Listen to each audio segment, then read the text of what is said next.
If you have an unquenchable thirst to crush your bucket list, relentlessly pursue your dreams, and live life on your own terms, then turn up the volume and tune in. You're now listening to Zeph and Moses Blacksburg on the Year of Purpose podcast. This episode of the Year of Purpose is brought to you by our brand new book, Life Rescripted. Find your purpose and design your dream life before the curtains close. If you want to be the first in line to receive a free digital copy from me, all you have to do is head on over to www.liferescriptedbook.com to find out more. What's going on, everyone? This is Zephan Blacksburg with another episode of the Year of Purpose podcast. And today I am joined by my buddy Juan. Juan is an entrepreneur, digital marketer, motivational specialist, empowerment speaker, and MBA student at the University of Nevada.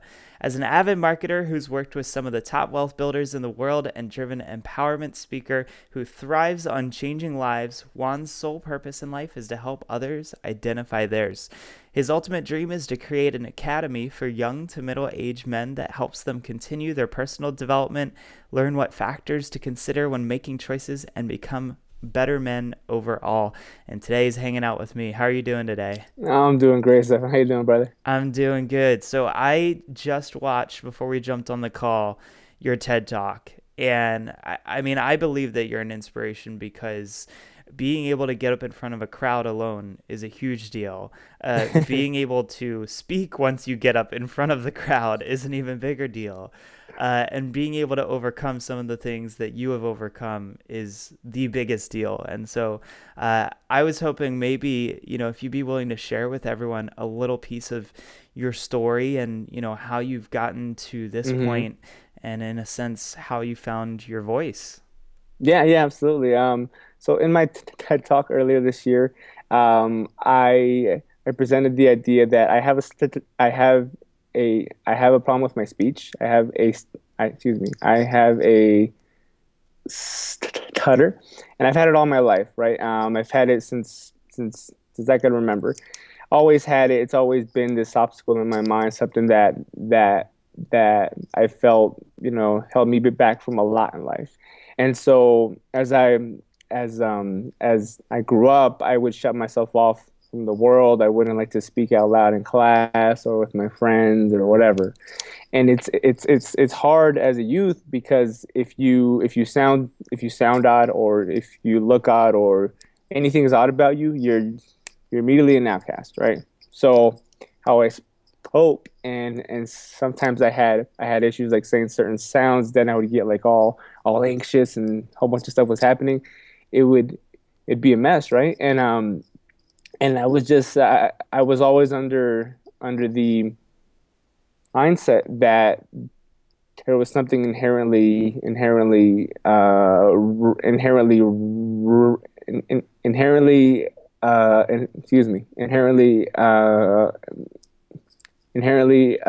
with me. And if you have a mindset like that every single day of your life, it's a drain because you feel like I'm inferior. Here I go again, another day in hell. You know what I'm saying? And it was hard. It was hard because I didn't accept who I was, and I would always ask myself, how come I talk this way?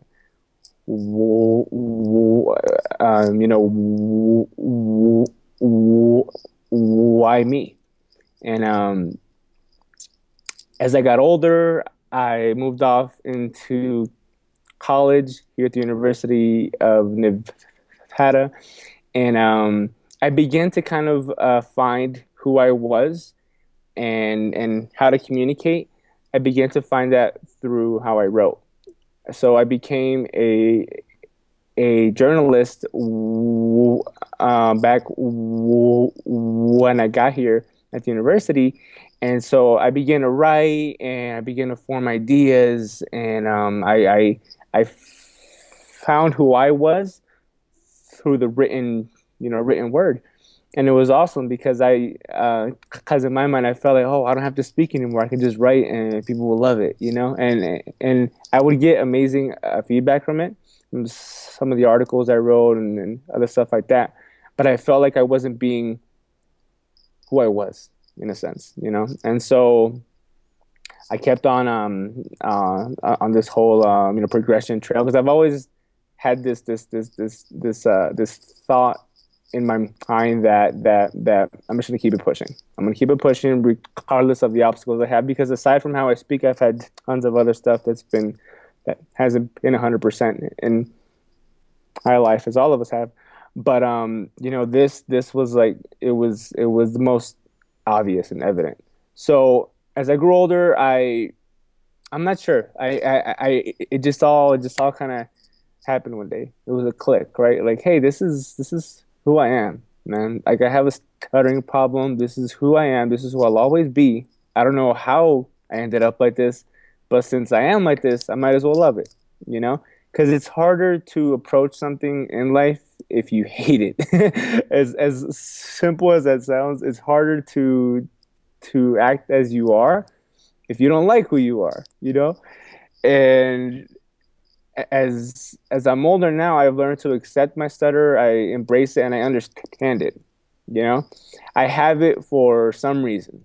I don't know why exactly, but I have it. And I shared a message that even though I have this, I'm gonna I'm gonna love it, or else it's gonna keep holding me back. So in my TED talk earlier in the year, I I shared a message that, hey, all of us have something like this. We all have some form a of a problem like this, even though it might not sound like mine or look like mine. We all have something in our lives that's like holding us back, something that has always made us feel small, something that has always been an obstacle or whatnot.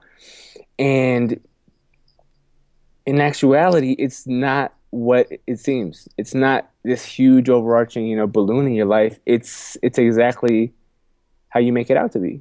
And I think as a society, sometimes we accept the outward up, uh, the outward up excuse me the outward up opinions of other people as a fact. So if someone says, "Hey, there's something wrong with you. Hey, you're slow. Hey, you're behind in reading. You don't speak fluently. You this, you're that. You're poor. All this stuff." We accept it as a fact, and we're like, "Oh man, I'm always going to be in the spot." But it's all a mindset thing, man. I know it sounds super simplistic, and it's an easy approach, to everything. But in all honesty, that's all it is. If I have an apple and I'm looking at an apple from uh, here in the front, but then I switch the apple in the back, it's the exact same apple, the exact same problem, but I'm looking at it in a whole other way, man. So I've been I've been very blessed to have what I have, because I think in anybody who I speak with, it's an example that I use as something which I have, that even though I have it, I'm not gonna let it hold me back from these overall, hopes and divisions and anything else I have in life. So I use it as an example of, hey, I have this. I shouldn't be speaking right now, probably to you, because I have this problem. So you probably don't have any excuse either in anything you want to do. So Yeah. that's kind of how it went. Yeah. I think it's really cool that you can kind of honor it, and like accept it instead. Most people want to put band-aids on stuff. They want to cover it up or hide it away. And I think it's really cool that, you can honor it, that this is just a part of who you are. Mm-hmm. And so something that comes to mind for me, and I'm just curious, for my own education, for people listening in, uh, I think back to my youth group that I volunteer with, and Mm-hmm. we have one of our kids has Tourette's. And Mm-hmm. being in high school, that's a really tough time Oh for yeah. someone who can shout obscenities and shout things that have, just aren't relevant to any conversation at any point in time. And it's tough on him because a lot of the other kids don't understand. And I think a lot of this tension comes out of people just not understanding, and so I'm Yes. curious, something that he did was he actually has printed out almost like these business cards that explain, like, I have Tourette's. This is something that I have no control over. And here's, some of the things that might happen when I speak.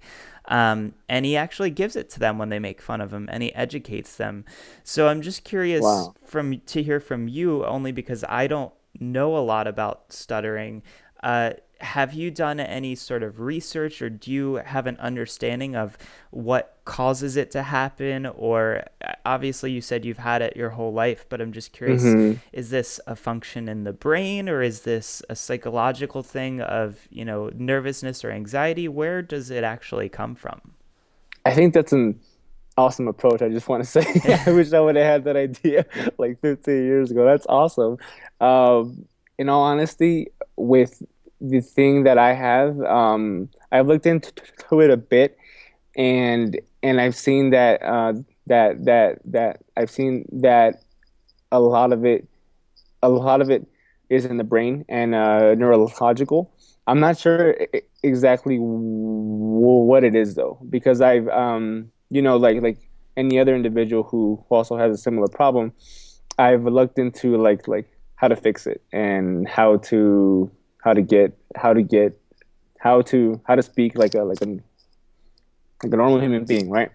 I've searched for all that stuff, and I've seen some stuff that is it seems kind of flaky, kind of mushy.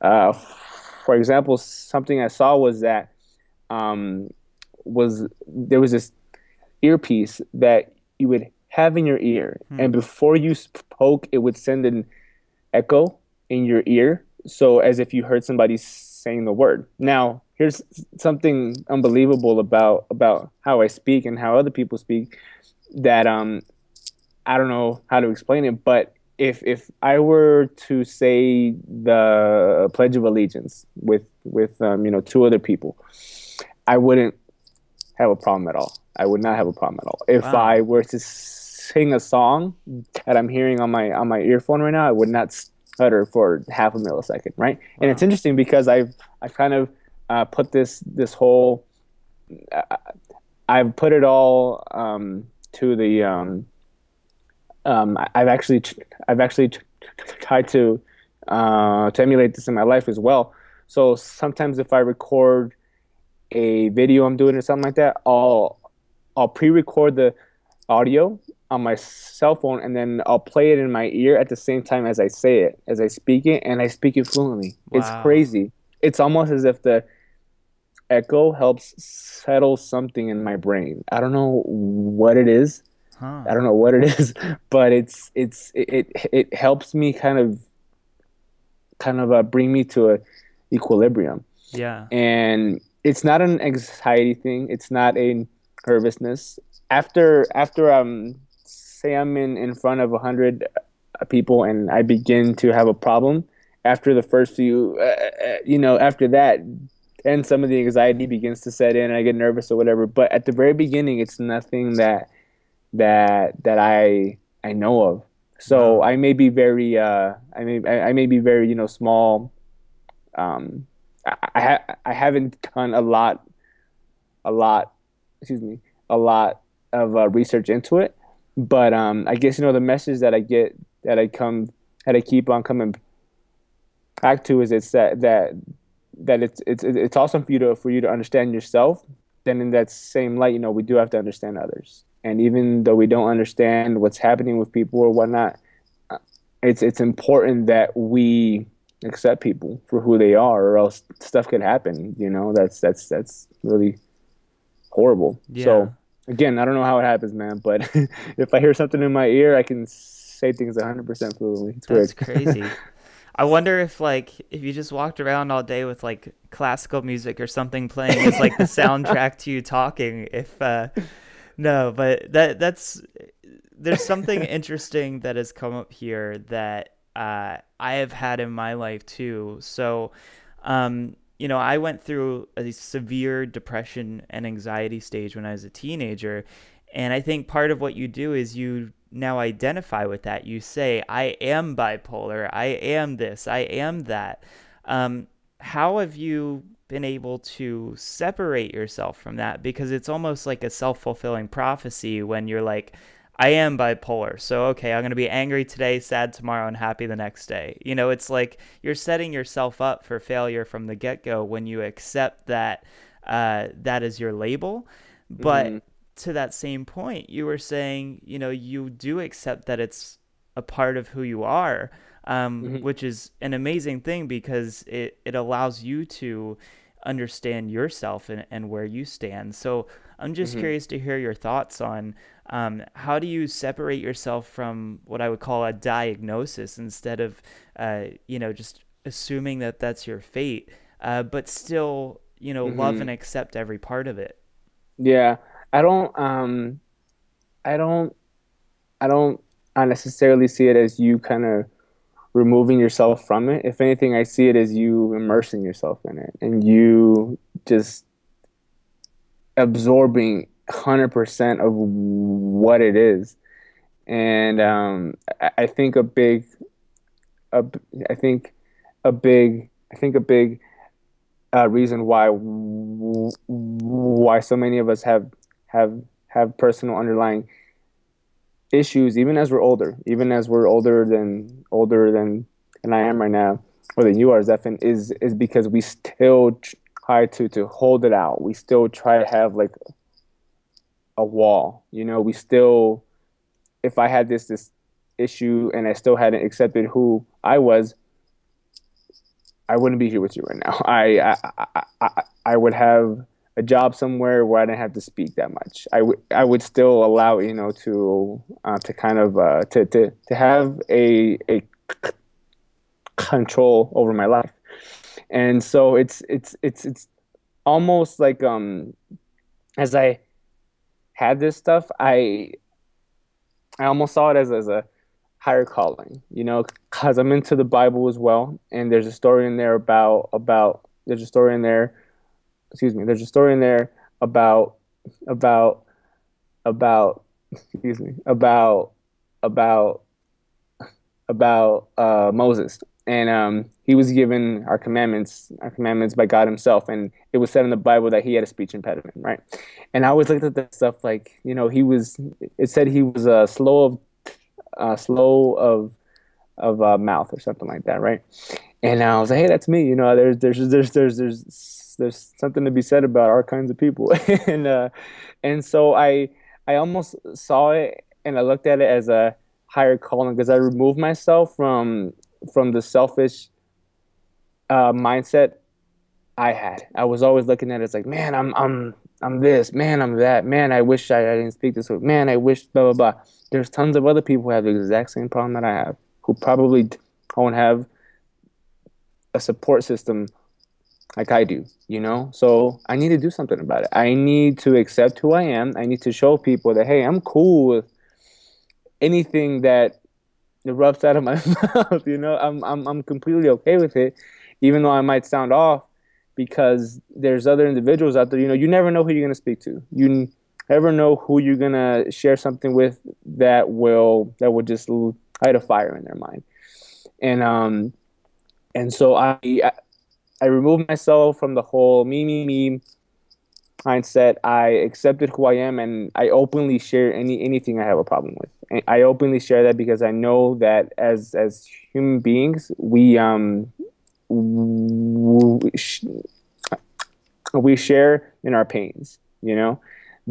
That's what's always gonna be like our common like our links between each other. There may be social classes all over board, but we always share in what we have a problem with. And if there's anything that I'm able to share with people that will make them feel like a bit more optimistic, then I'll gladly do it. I'm talking about anything. If I have a struggle with anything, I don't mind telling people, and I'm open about it because I see the greater good in it.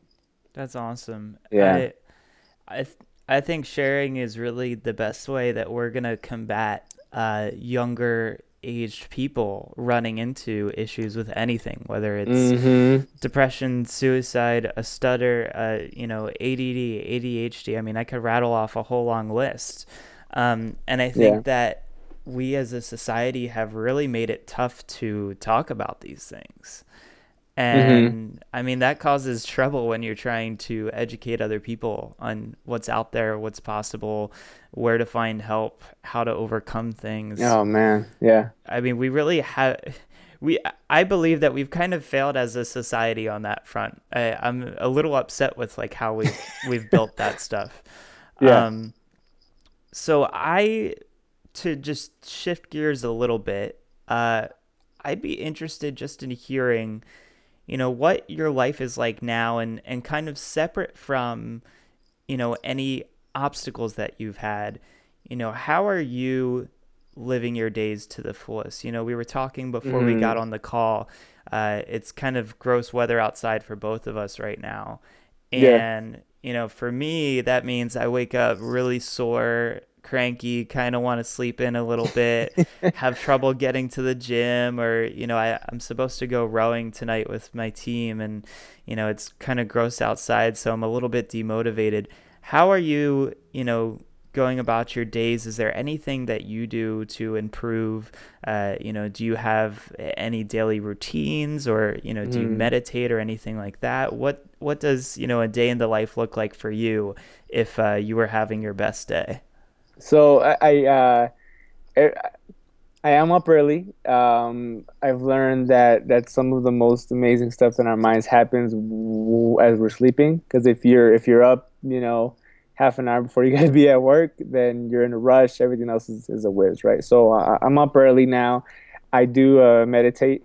Um, I picked up the habit about 1 year ago, and it's been amazing. If anybody out there hasn't meditated before, you have to start because it helps you literally clear things in your mind. Everything will be there still, but it'll be organized. It's odd, and I'm very blessed. I'm very blessed to have the opportunity that I also serve on the association boards of a fraternity that I'm I'm in. So I'm on the alumni association board, meaning that I still get to interact every day with our active undergraduate college members. So I have like a perfect group of individuals who I can supply mentorship to, so who I can mentor on an everyday basis, and I'm very blessed with like this a platform, uh, to give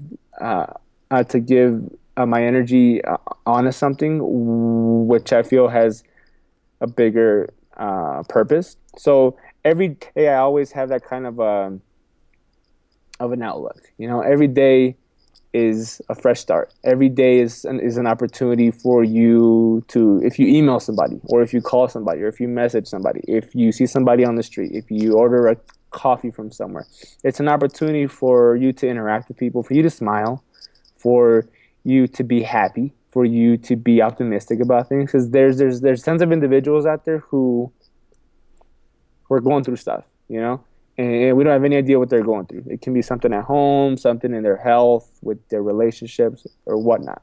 So I always, look at it as if, how would I behave if it were his or her final day on the earth? You know what I'm saying? Because I think there was something I saw the other day. It was like, oh, you should live your life as if it was, your final day every day, right? And again, I'm kind of, remove myself from that whole me mentality, and I live now with you should try to live your life as if it was his or her last day. And it kind of shifts how you talk to people, how you respect people, how you smile at people. It's a very philosophical, kind of like aloofy a way of approaching interactions, but I honestly, I believe it. I believe it because I think if all of us had some kind of a mindset similar to that, then our world would be completely different. It wouldn't be so selfish. We would be more open with our giving. We would be more helping. We would be more united. And so any interaction I have in the day, if it's a meeting, if it's an email, if it's a Facebook a message, an Instagram comment, anything. Honestly, I want to be a happy individual who shows people that hey, I'm showing you by example. I'm sharing all these things with you about how to live a happier life, about how to be a happier individual, about how to be a more successful individual. But I'm also doing it. And so I think, the best example that we always have is ourselves. And I try to do it every day.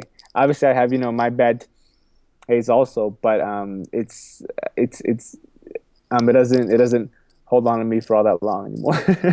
So I'm very appreciative of the outlook which I have, and if there's anybody who will have an opportunity to share it with, man, I'm in their ear. I'm That's in their ear awesome. like no other. Yeah. That's awesome. It's cool to see somebody who is around my age doing really good things with what they were given, because we're all at different places, right? And Hmm. we're all given different obstacles and challenges, and sometimes we give ourselves more obstacles than we needed to. Oh yeah. I'm definitely in that boat. I always bite off more than I can chew, unfortunately. Um, Oh yeah. you've really answered a lot of the questions I wanted to ask, which is awesome. So I think that the only other thing I would want to say is, what advice do you have for people, regardless of what they're going through? How can they make the most out of what they have, no Hmm. matter what it is? um I've learned that it's hard to to to change people. It's incredibly hard to try to have that happen with anybody. And the hardest individuals, to get it to happen with is always yourself, because we always know exactly what someone else should be doing. We're always the perfect hypocrite and the perfect judge to other people's actions except our own. And it's if there's anybody out there who has something off in their life, who just wants to be happier or wants to feel something else, who's at a place in their life where like, man, I don't know what I'm doing in my life right now. I don't know what's going on. I want to say that it's completely okay. It is totally fine for you to feel like that. I think a problem in our society is that if we are bipolar or we have a stuttering problem or we have this or we have that, it's seen as a problem and you have to fix that problem now, right? You have to fix it now. So if you feel like you have to fix something now, you're always going to be in the negative, you know? And if anybody out there hears this, man, it is okay to feel that way. It is okay for you to be off. It's completely fine. That's how you were born. That's what makes you unique. And I think our uniquenesses are sometimes seen as our flaws and our what we lack. But if I'll go back to it again, Zeph, and it's this whole thing on your perspective and your outlook. It's how you look at things, how you look at yourself, how you view who you are. And I had somebody approach me the other day and said, "Well, I don't want to be fake with myself. I don't want to hold up this like a fake thing in my life. Because after a while, it'll get to be too much." And I was very honest with her. I said, "I'm not being fake at all.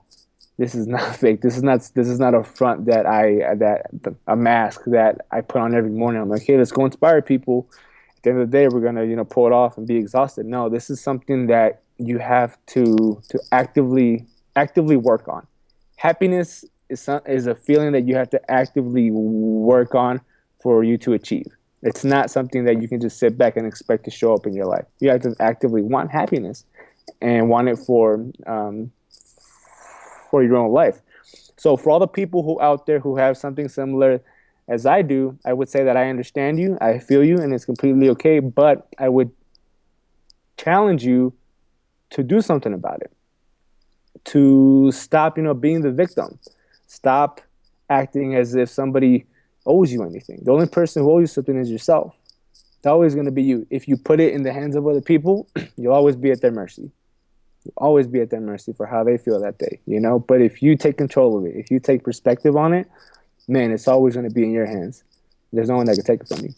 So That's awesome. yeah. I really like that. The only person that owes you something is yourself. You know, you owe yourself a lot more respect, a lot more, courage, a lot more everything.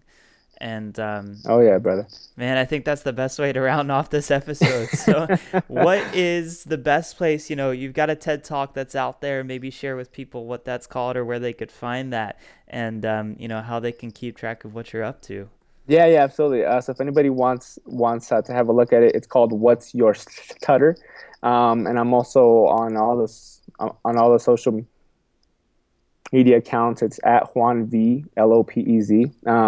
If there's anybody out there who just needs like an uplift any day, shoot me a message or whatever. I love interacting with other people. Have a look at it if you want. I think it's cool because personally I did it. But if anybody's interested in hooking up with me, it would be that way. Cool, man. Well, thanks for getting up early for me. I know that you're a few hours behind me, so you've got a little extra day left in your day for the rest of the day. And, thanks for being here, and thanks for sharing your message. Yeah, for sure, Zephyr. I appreciate you having me on, brother. This episode of The Year of Purpose is brought to you by our brand new book, Life Rescripted. Find your purpose and design your dream life before the curtains close. If you want to be the first in line to receive a free digital copy from me, all you have to do is head on over to www.liferescriptedbook.com to find out more. I've discovered what I think is the world's most effective process to design your path in life. It'd be a shame if I didn't share it.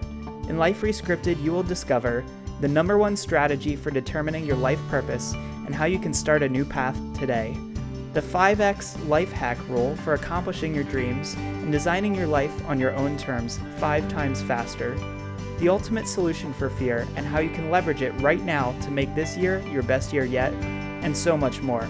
Reserve your spot in line to get a free copy at www.liferescriptedbook.com, and I will see you in the next episode.